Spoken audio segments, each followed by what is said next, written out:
My name is Sarah O'Brien, and 6 months ago, I was sleeping in my 2010 Honda Civic in a Walmart parking lot.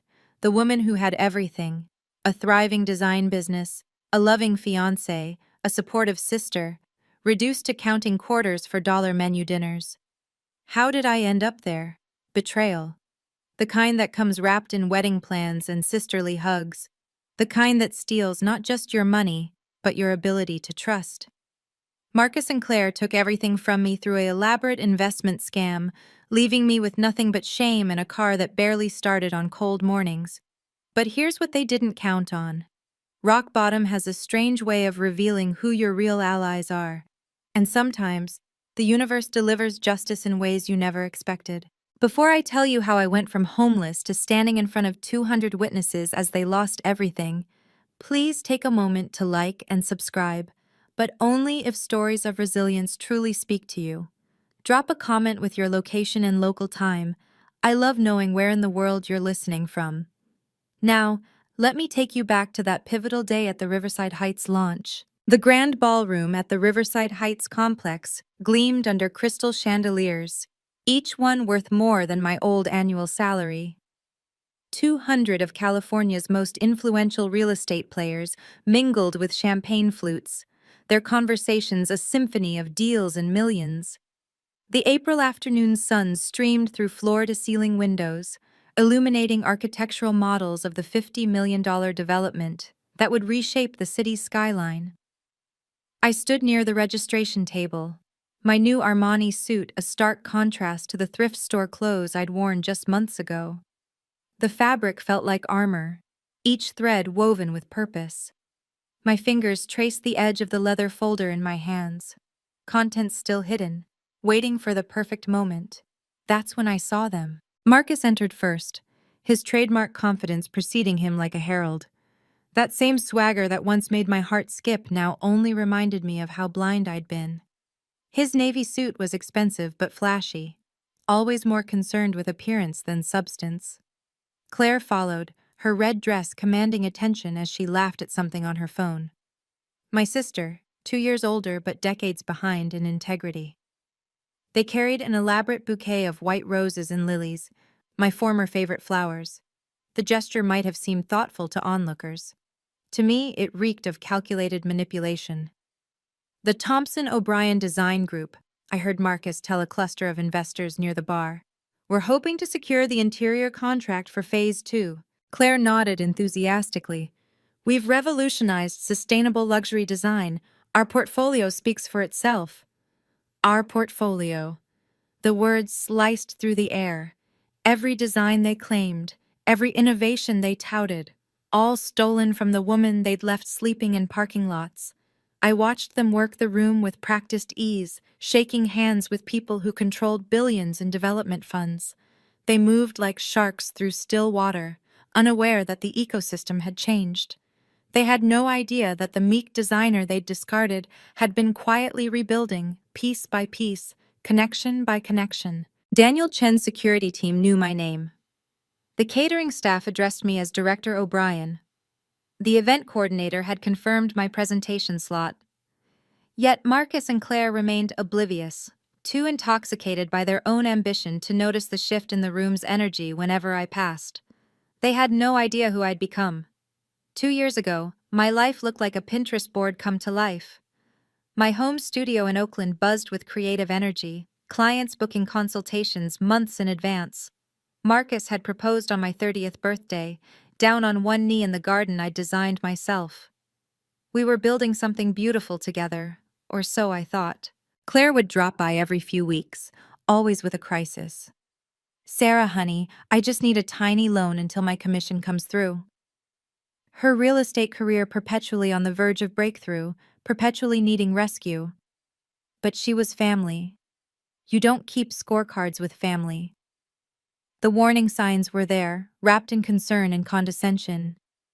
You're so talented with colors and fabrics, Marcus would say, usually when I suggested expanding the business. But you don't understand the financial side like I do.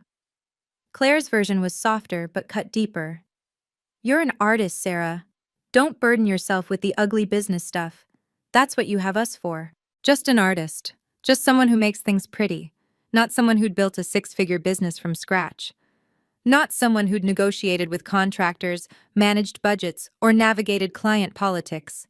To them, I was a useful talent to be managed, not a businesswoman to be respected. I remember the last normal dinner we shared.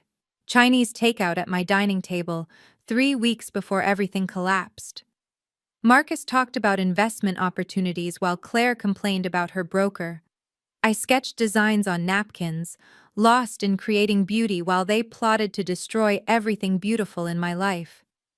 Family doesn't need contracts, right? Marcus had said that night, refilling my wine glass. We trust each other. Trust.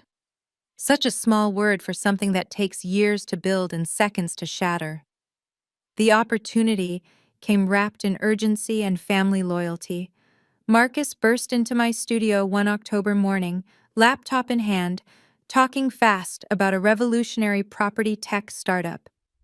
Green building materials, sustainable sourcing, everything you believe in, Sarah. But we need to move now. The investment window closes tomorrow. Claire backed him up via FaceTime from her car. I'm putting in my entire savings, Sarah. This is our chance to build something together. $500,000. My life savings, my emergency fund, the equity from refinancing my home. Marcus had the paperwork ready, his business degree finally useful for something. I've reviewed everything, it's solid gold. I signed where he pointed, initialing pages I didn't read because why would I? This was my future husband, my sister. The startup would triple our investment within 18 months, Marcus promised. We'd have enough for the dream wedding, the house in Marin, the life we'd planned. The wire transfer went through at 3:47 p.m. on October 15th. I remember because I screenshot the confirmation, thinking I'd frame it someday as the moment our empire began. 2 weeks later, the startup's website disappeared. The CEO's LinkedIn vanished.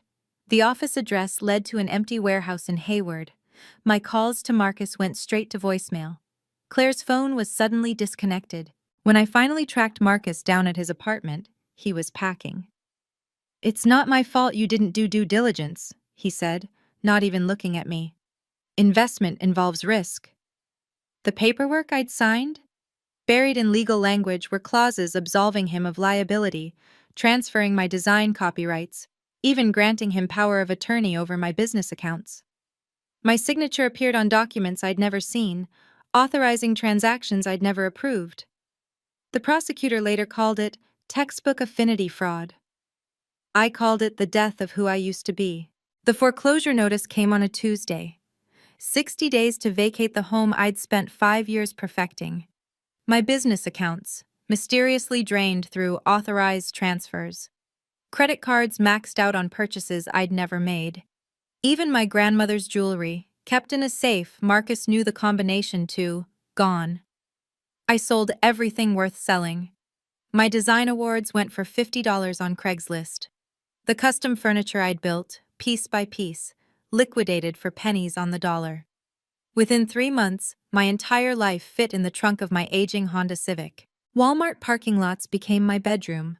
Planet Fitness, my bathroom for the $10 monthly membership.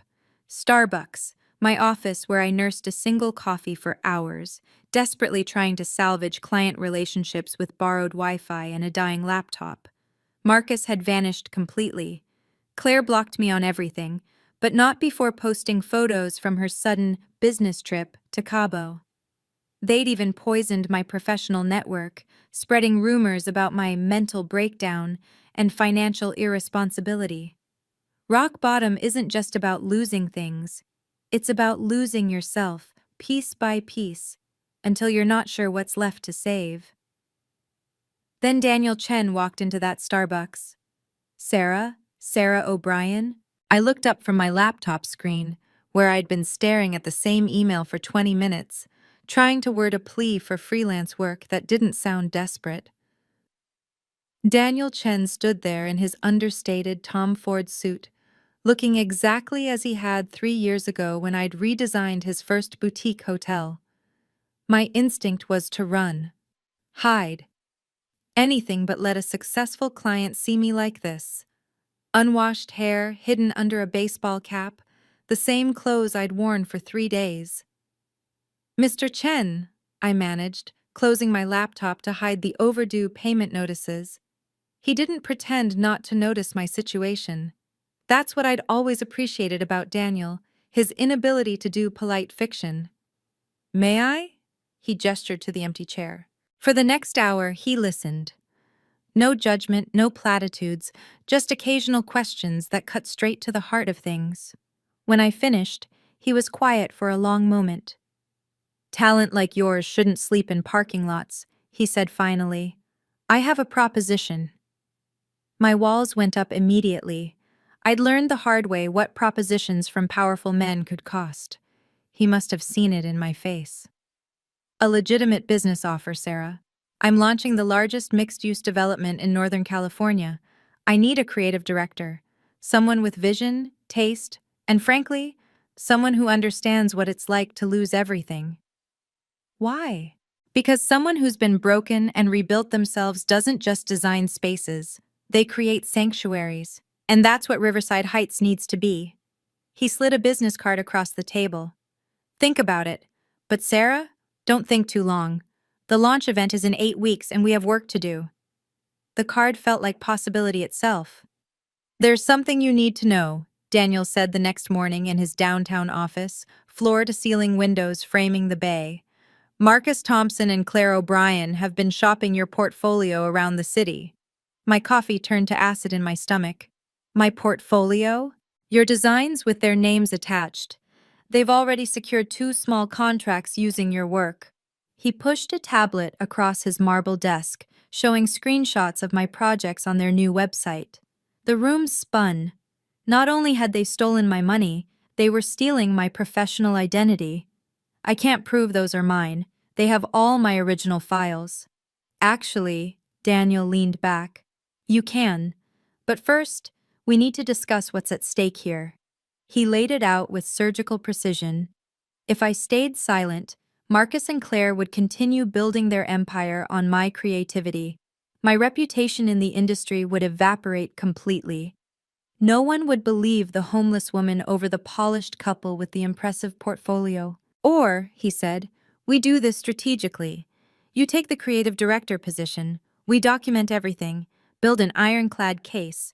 Then, when they least expect it, we let the truth speak for itself. You mean revenge? I mean justice. There's a difference. He pulled out a folder. This is a draft employment contract. Salary, benefits, and most importantly, an exclusive design agreement that predates any claims they might make. The number on the salary line made me blink. Twice my best year as a freelancer. But first, we need evidence, he continued. Email trails, original sketches, anything that proves the timeline of creation. Can you do that? I thought of the cloud backup Marcus didn't know about, the one linked to my old college email. Yes.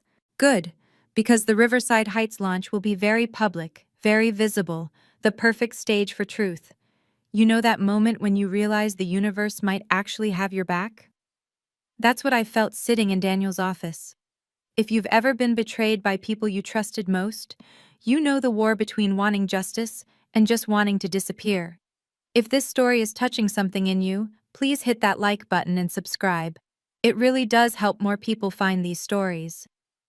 Drop justice in the comments if you believe karma is real. And now, let me tell you how we spent the next 2 months preparing for the most important presentation of my life. Daniel's legal team worked like a precision instrument. The lead attorney, a woman named Patricia who'd seen too many similar cases, laid out our strategy in rapid-fire questions. Your designs? Stolen. All of them. Proof? Email trails. Date-stamped files. Their weakness. Greed. And sloppiness. We spent weeks excavating digital evidence. My old college email account became a goldmine. 5 years of design evolution, each sketch dated, each revision tracked. Marcus had been thorough in stealing my recent work, but he'd never known about this backup from before we met. Patricia's paralegal discovered something even better. Copyright fraud, she said, sliding papers across the conference table. Claire filed design copyrights last month, under her name, for work created while you were demonstrably the sole creator. That's 5 years minimum if prosecuted. Federal crime. The most damning evidence came from an unexpected source: my former clients.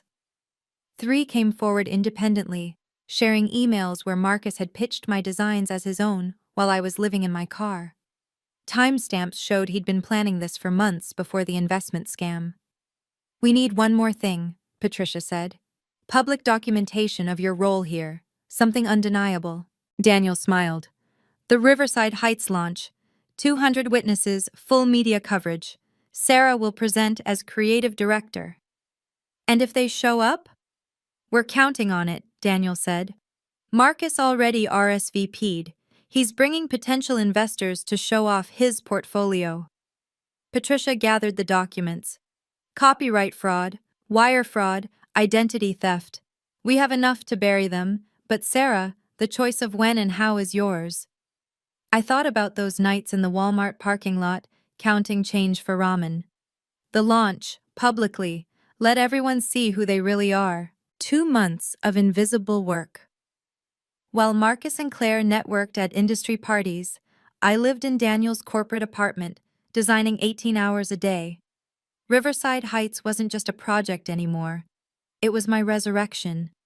Every floor plan, every material selection, every color story carried my signature style. The sustainable luxury Marcus had mockingly promised investors? I made it real. Reclaimed wood from California's historic piers, solar glass that turned windows into power sources, living walls that cleaned the air while looking like art. Daniel gave me complete creative control and a team of 20. They didn't know my history, only that the new creative director had vision. I earned their respect through work, not sympathy. "The launch event will be perfect," Daniel said one evening, reviewing the presentation deck. "Media, investors, everyone who matters in California real estate." Marcus and Claire had no idea I was involved. Daniel's assistant had carefully kept my name off public communications. As far as they knew, some mysterious new creative director had emerged from Chen Development's corporate structure. Their confidence grew with each passing week. I monitored their social media, watching them celebrate preliminary investor meetings, posting photos with my designs visible in the background. Claire even started a blog about authentic design philosophy, using my words, my concepts, twisted into her narrative. The invitation list for the launch was a who's who of West Coast development, including, of course, the Thompson O'Brien Design Group. They'd walk into that ballroom expecting opportunity. Instead, they'd find accountability. April 15th, 6 months to the day since I'd lost everything. I arrived at the Grand Ballroom at noon, 4 hours before the event. My team had transformed the space overnight. Every detail reflected the Riverside Heights vision, sustainable elegance that whispered rather than shouted. The presentation screens were tested 3 times, the portfolio display carefully curated. 20 projects spanning 5 years, all indisputably mine, ready to display at the touch of a button. By 3:30, the early arrivals began filtering in: tech executives, pension fund managers, international investors. I greeted each one personally, but carefully. Director O'Brien, not Sarah, not yet. Then I saw them through the window. Marcus stepped out of a Tesla he couldn't afford, helping Claire with her dress. They moved with the confidence of people who believed they'd already won. The flowers they carried, white roses and lilies again, seemed almost laughably predictable. I watched them enter, watched them scan the room with predatory efficiency. Claire spotted potential marks immediately, her smile brightening as she recognized the Goldman Sachs team. Marcus made a beeline for the Korean investors Daniel had been courting for months. They were so busy hunting, they didn't notice the prey had become the predator. "Showtime in 30, Daniel's assistant whispered. I positioned myself where they wouldn't see me immediately, but where I could watch everything. The folder in my hands felt weightless now. The evidence, the contracts, the proof, all just props in a play whose ending I'd already written. Time to introduce myself properly. The room's energy shifted when I moved through it, though Marcus and Claire were too focused on their marks to notice. The senior executives from Cushman and Wakefield greeted me warmly. "Director O'Brien, the designs are stunning." The Chronicle's real estate reporter asked for an exclusive interview. After the presentation, I promised, small seeds of authority, planted in plain sight. "Sarah?" I turned to find Jennifer Walsh, my former biggest client, looking confused but delighted. "I heard you disappeared. Marcus said you'd had some kind of breakdown." "Did he?" I kept my voice neutral. "I've been busy with a new position. You'll hear about it shortly." She glanced at my outfit. Clearly expensive. Clearly new. Then, at the Chen Development badge on my lanyard, the word Director visible even from a distance. Her eyes widened slightly. Security approached. "Director O'Brien, Mr. Chen wants to confirm the presentation timeline." "5 minutes," I said, loud enough for Jennifer to hear. She wasn't the only one listening now. Word rippled through clusters of conversations. Director O'Brien, Chen Development, the mysterious creative director. I passed close enough to Marcus and Claire to hear their pitch. "Our firm's philosophy centers on authentic sustainability," Claire was saying to a venture capitalist. "We don't just design spaces, we create experiences." My words, my philosophy. Delivered to a man whose firm I'd pitched to last year. The folder in my hands contained everything. The exclusive contract with Chen Development dated 2 months ago. The cease and desist letters ready to serve. The copyright documentation. But its power came from timing. Let them climb higher. The fall would be that much more instructive. "Ladies and gentlemen," the MC's voice filled the ballroom. "Please take your seats. The presentation is about to begin." They found me by the architectural model, studying the miniature paradise I'd designed. Marcus approached first, his confidence faltering for just a second when he recognized me. Claire followed, her smile freezing, then forcibly brightening. "Sarah?" Marcus's voice carried false warmth. "What are you doing here?" I turned slowly, letting them see the full transformation. The designer suit, the professional styling, the badge that read, Creative Director. Most importantly, the complete absence of fear in my eyes. "Working," I said simply. Claire recovered first, rushing forward with the flowers. "We've been looking for you. We were so worried when you disappeared." "Were you?" I didn't take the bouquet. Marcus stepped closer, lowering his voice. "Look, about what happened with the investment. That was unfortunate. But we could work together now. You could consult for us." The audacity was breathtaking. They stood there, wearing success built on my ruins, offering me crumbs from my own table. "Actually," Claire added, touching my arm like we were still sisters, "we're about to close a huge deal here. We could bring you in as a silent partner, help you get back on your feet." Around us, people were taking their seats. The venture capitalist Claire had been pitching, watched our interaction with interest. The Chronicle reporter had her phone out, discreetly recording. "That's generous," I said, my voice carrying just enough for nearby listeners. "But I'm quite busy with my current position." "Doing what exactly?" Marcus's tone sharpened. He'd noticed the attention we were drawing. Before I could answer, the lights dimmed slightly. "Ladies and gentlemen, please be seated for our presentation." Claire grabbed my wrist. "Sarah, don't do anything stupid. You know how this industry works." I removed her hand gently, but firmly. "Yes, I finally do." Marcus raised his voice, ensuring the lingering crowd would hear. "This is our designer," he announced, gesturing to me like I was a rescued stray. "We've been mentoring her through some difficulties." The condescension dripped like honey. Several investors turned to watch. Claire jumped in, her voice saccharine. "Sarah's been struggling since her business failed. Mental health issues, financial problems. We're family, so of course we're helping her rebuild." "She was homeless," Marcus added, his concern so perfectly performed. "Living in her car, poor thing. We're trying to get her stable enough to work again." Each word was calculated to diminish me, to paint them as saviors, and me as charity case. The investors they'd been courting exchanged glances, some sympathetic, others uncomfortable. This was their play: destroy my credibility before I could speak. It's been hard watching her spiral, Claire told the Goldman Sachs team, who'd moved closer. But family doesn't give up on family, right? Even when they make terrible decisions. Marcus nodded gravely. The investment loss hit her hard. She trusted the wrong people. The irony of that statement hung in the air like smog. They were building a narrative in real time, each detail designed to explain away anything I might say. Unstable, unreliable, unwell. If I reacted emotionally now, I'd prove their point. If I tried to defend myself, I'd look desperate. So I did neither. "How thoughtful of you," I said calmly. "To care so much about my well-being while using my designs for your portfolio." Marcus's eye twitched. Claire's smile strained. "Excuse me?" she said. Daniel's voice came over the sound system before I could respond. "Ladies and gentlemen, welcome to the future of sustainable luxury. Please take your seats." The crowd began moving toward the chairs. Marcus and Claire had no choice but to follow. Their attempted character assassination incomplete. 200 faces turned toward the commotion we'd created.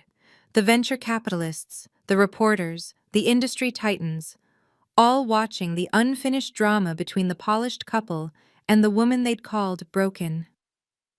Phones appeared in hands, subtle but present. The Chronicle reporter had moved closer, her expression sharp with interest. These people knew theater when they saw it, and something about this interaction promised a show. Marcus and Claire felt the shift. Their confidence wavered as they realized they'd become the entertainment. Claire's laugh came too loud, too bright. "We should find our seats." "Yes," Marcus agreed quickly, trying to guide me with them. "Sarah, sit with us, like old times." "I have an assigned seat," I said, not moving. Whispers rippled through the crowd. Jennifer Walsh was openly staring now, pieces clicking together in her mind. The Goldman Sachs team had their phones out, likely Googling Chen Development Creative Director. "What's really going on here?" someone murmured behind us. Daniel stood at the podium, watching the scene with calculated patience. He'd orchestrated this perfectly, letting them create the spectacle, letting the audience lean in with anticipation. "Sarah," Marcus hissed under his breath, "whatever you think you're doing." "Ladies and gentlemen," Daniel's voice cut through smoothly, "before we begin our presentation, I'd like to acknowledge some special guests." Every eye in the room focused on us. Marcus and Claire stood frozen, flowers wilting in Claire's grip, their faces masks of professional terror. They'd lost control of the narrative, and they knew it. But they had no idea how much worse it would get. Daniel commanded the podium with quiet authority. Riverside Heights represents 18 months of vision, innovation, and meticulous planning. Before we unveil the full scope of this project, I want to recognize the creative force behind it all. Marcus straightened, his hand moving to adjust his tie. Claire shifted forward slightly, ready to claim their moment.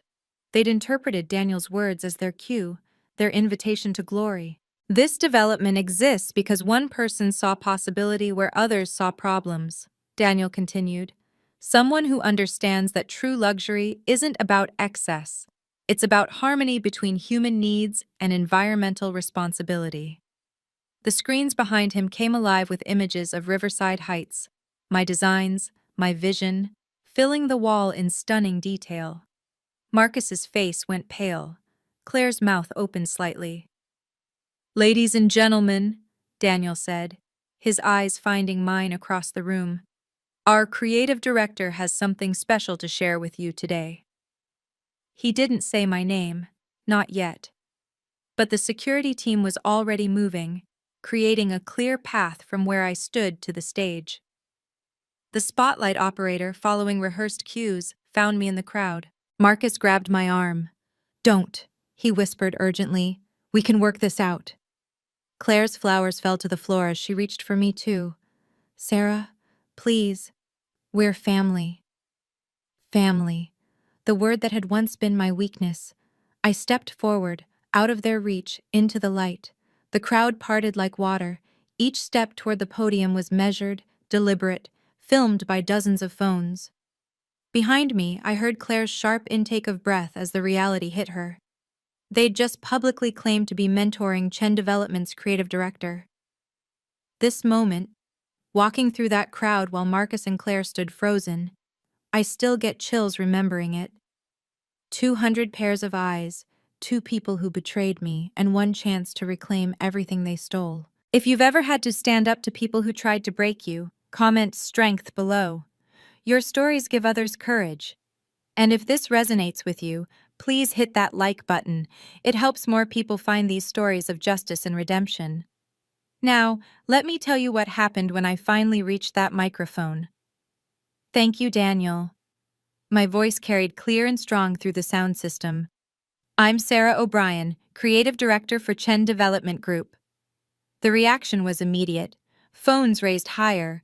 The Chronicle reporter moved to the front row. Marcus and Claire stood paralyzed in the middle of the audience, flowers scattered at their feet. For those who don't know me, I continued, letting my eyes find them in the crowd, I've been designing sustainable luxury spaces for 8 years. Some of you have been in my projects without knowing it. The screens behind me shifted to a portfolio display. 20 projects, chronologically arranged, each dated and credited. The oldest, from 2016, long before Marcus entered my life. The newest, Riverside Heights, with my signature visible on every design document. 3 years ago, I said, clicking to the next slide, I had the privilege of redesigning Mr. Chen's first boutique hotel. That project taught me that true luxury respects both people and planet. Jennifer Walsh gasped audibly. She'd been at that hotel opening. She knew exactly who'd designed it. Since joining Chen Development 2 months ago, I continued, the date hanging in the air like an accusation, I've poured everything into Riverside Heights. Every sustainable material, every energy-efficient system, every space that honors both beauty and responsibility. This is my vision realized. The slide changed again. Email threads, dated and authenticated. I'm particularly proud that we've maintained complete creative control. As you can see from our exclusive contract, all design work for Riverside Heights comes through my office. No outside firms, no consultants, no exceptions. Marcus's face had gone from pale to gray. Claire swayed slightly, her hand finding a chair back for support. But before we dive into the technical presentation, I said, my voice warming with false kindness, I want to thank Marcus Thompson and Claire O'Brien for attending. Their interest in my work has been quite motivating. The room held its breath, waiting for the kill shot. There's something you all should know, I said, clicking to a new slide. The designs you may have seen from the Thompson O'Brien Design Group are quite familiar. They should be. I created them. The screen filled with evidence, side-by-side comparisons. My original sketches, dated and notarized, next to their website portfolio. Email threads where Marcus pitched my designs while I was homeless. Copyright filings in Claire's name for work created years before she claimed them. Every design they've shown you, I continued, my voice steady as a surgeon's hand, was stolen from me. While I lived in my car, they built their business on my creativity.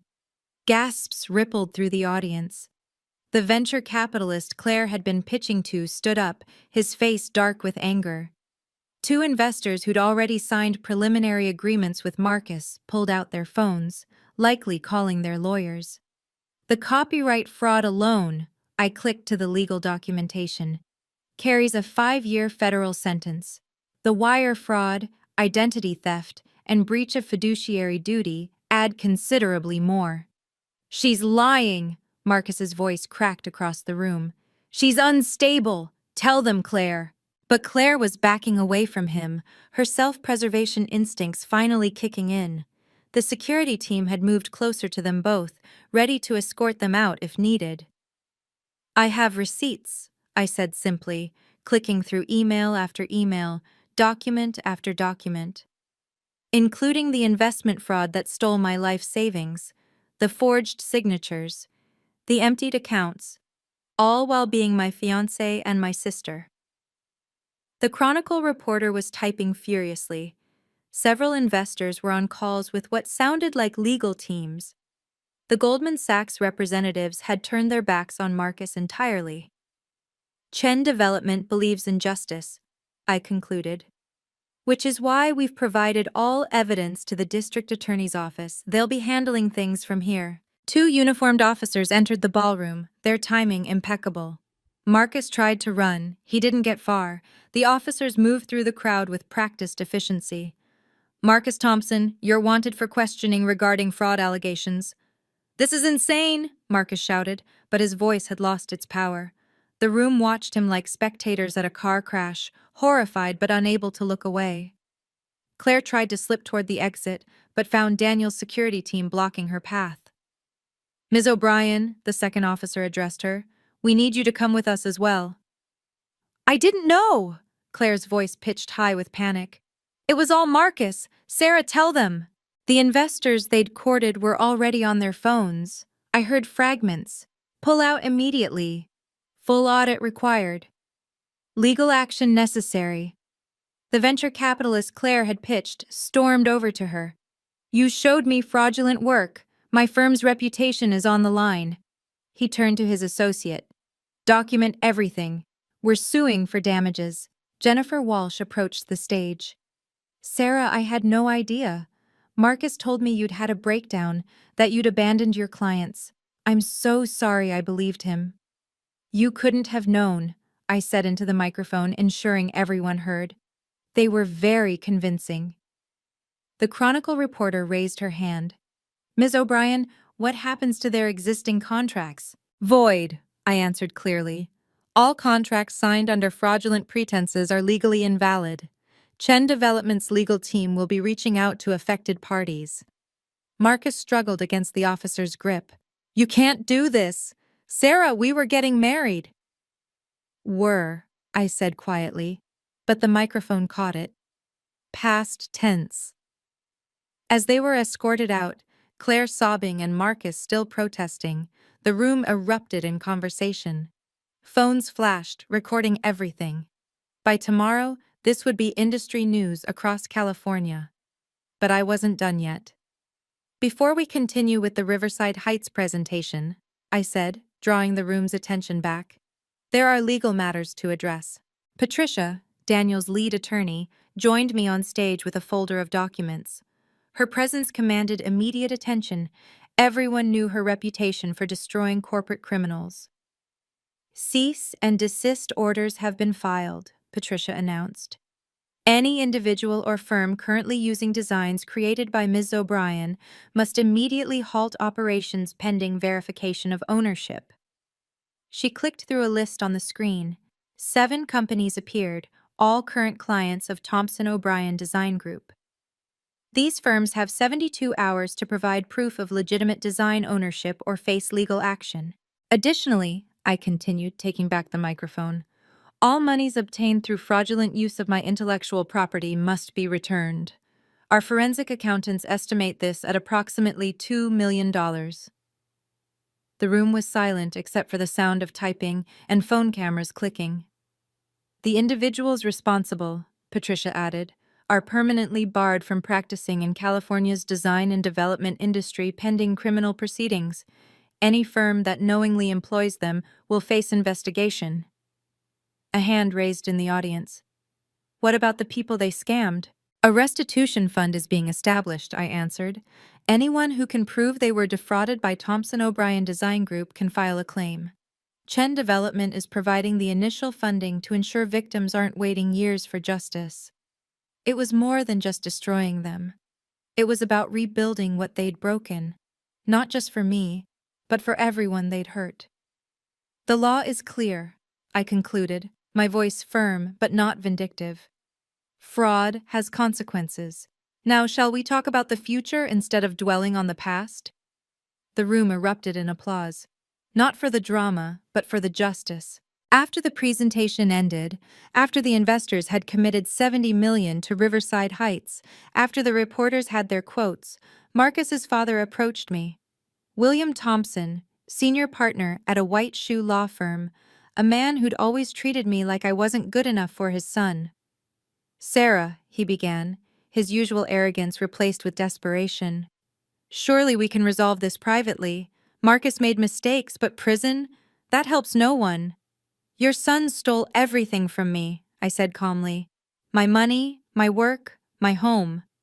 We'll make restitution. Full amount plus interest. Just drop the criminal charges. Behind him, I saw Claire's mother approaching, tears streaming down her face, my own aunt, who'd chosen to believe Claire's lies over my truth. Please, Sarah, she begged. She's your sister. Family forgives family.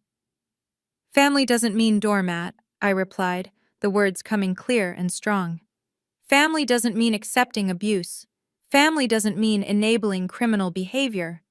William pulled out his checkbook. Name your price. My price? I looked at them both, these people who'd watched me fall and done nothing.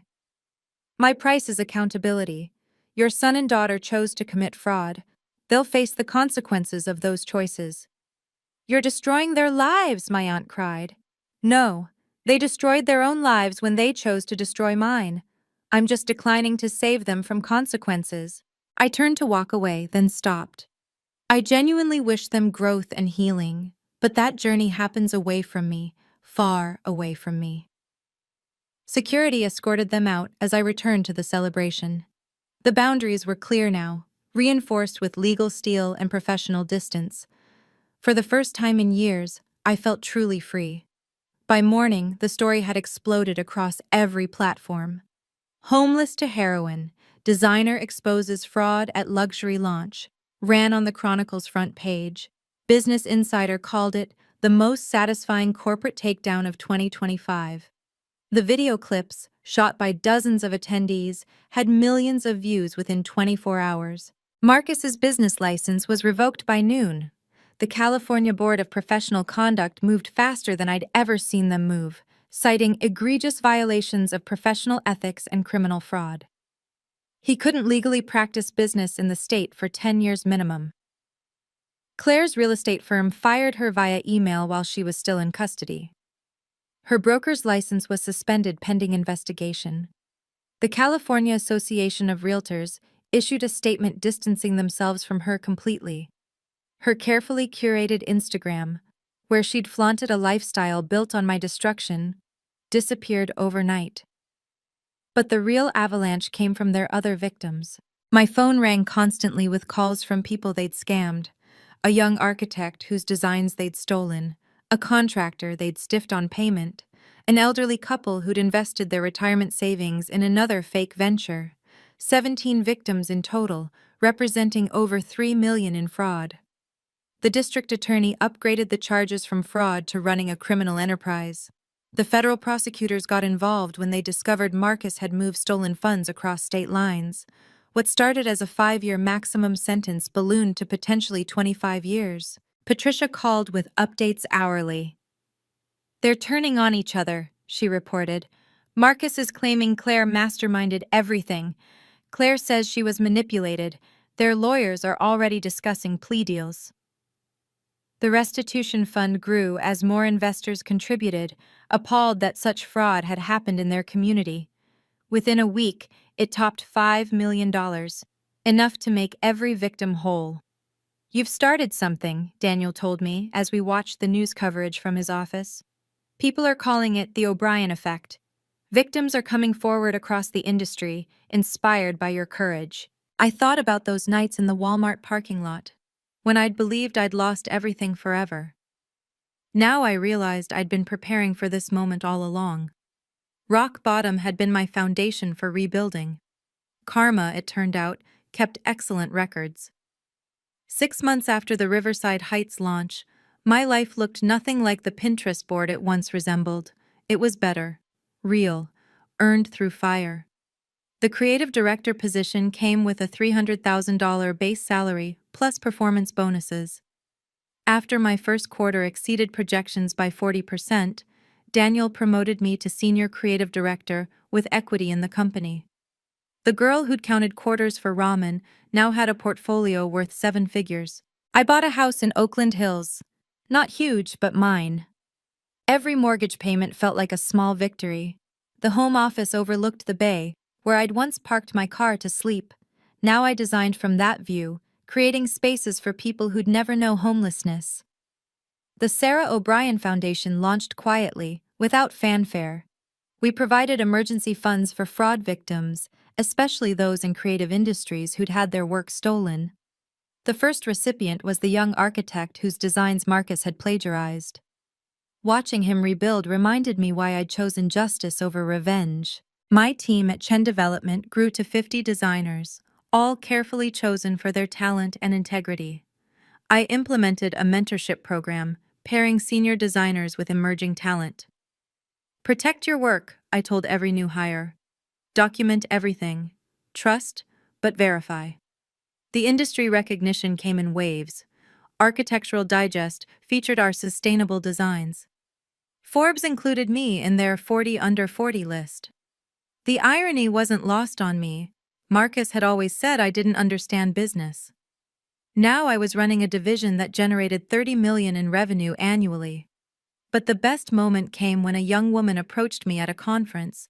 She'd been living in her car after her business partner embezzled everything. She'd seen my story, knew recovery was possible. "How did you trust again?" she asked. "I didn't," I told her honestly. "I learned to verify first. Trust comes later if earned, and it's never blind again." 1 year later, Marcus and Claire tried one more time to contact me, through their lawyers, seeking character references for sentencing. They were about to learn that no meant no. The letter came through Patricia's office, forwarded from Marcus's legal team. Ms. O'Brien's testimony could provide crucial context for Mr. Thompson's sentencing. We request a brief statement regarding his character and their prior relationship. Claire's lawyer sent a similar request, with an added emotional manipulation. Your sister has lost everything. Your mercy could mean the difference between 5 years and 15. They wanted me to save them. After everything, they still believed I was the same person who'd signed papers without reading them. Who'd trusted, because they said to trust. Patricia looked at me across her desk. You're under no obligation to respond. I know. I pulled out my phone and dictated my response. Please inform both legal teams that I will not be providing character references. Any further attempts at contact will result in restraining orders. This decision is final and non-negotiable. That's it? Patricia seemed surprised by my brevity. No is a complete sentence. 2 weeks later, they tried again through intermediaries. Marcus's mother sent flowers to my office with a note begging for forgiveness. Claire's friends created a social media campaign painting her as a victim of Marcus's influence. They tagged me repeatedly, trying to generate public pressure. My response was swift and legal. Restraining orders filed against both families.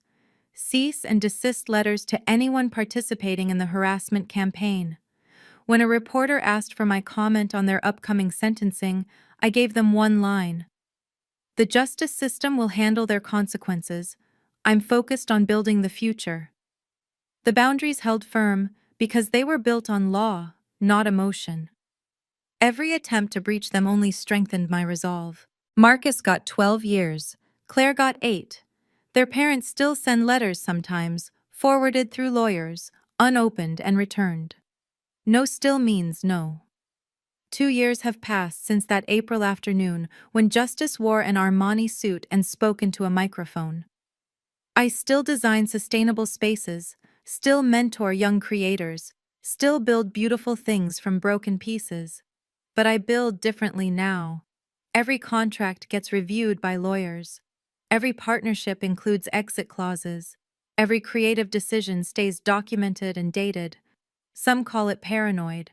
I call it professional. The betrayal taught me that boundaries aren't walls. They're load-bearing structures that hold up everything else. You can't build beauty in spaces where you're not safe. You can't create from a foundation of fear. I forgave Marcus and Claire. Not for them, but for me. Forgiveness doesn't mean forgetting. It doesn't mean allowing them back into my life.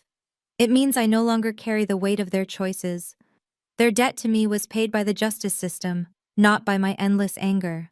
Success really is the best revenge. but not in the way people think. It's not about showing them what they lost. It's about showing yourself what you're capable of surviving, of becoming, of building from ashes. Your comeback doesn't require their apology.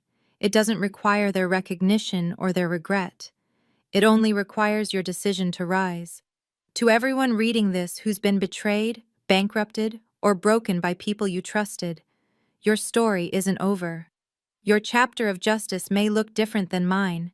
It might be quieter, smaller, more personal, but it's yours to write. Trust again, but differently. Love again, but wiser. Build again, but stronger. And remember, sometimes losing everything is just the universe's way of showing you that you were meant for something better, something real, something truly yours. What boundaries do you need to build today? Share your story below. We rise by lifting others. Thank you for staying with me through this journey. If my story touched something in you, please share it with someone who needs to hear that recovery is possible. Like this video if you believe in justice served cold and professional. Subscribe for more stories of people who refuse to let betrayal be their ending. Comment, boundaries. If you're ready to stop being a doormat for people who see kindness as weakness. And remember, the best revenge isn't destroying them. It's building something so beautiful from your ruins that their betrayal becomes irrelevant. Stay strong. You've got this.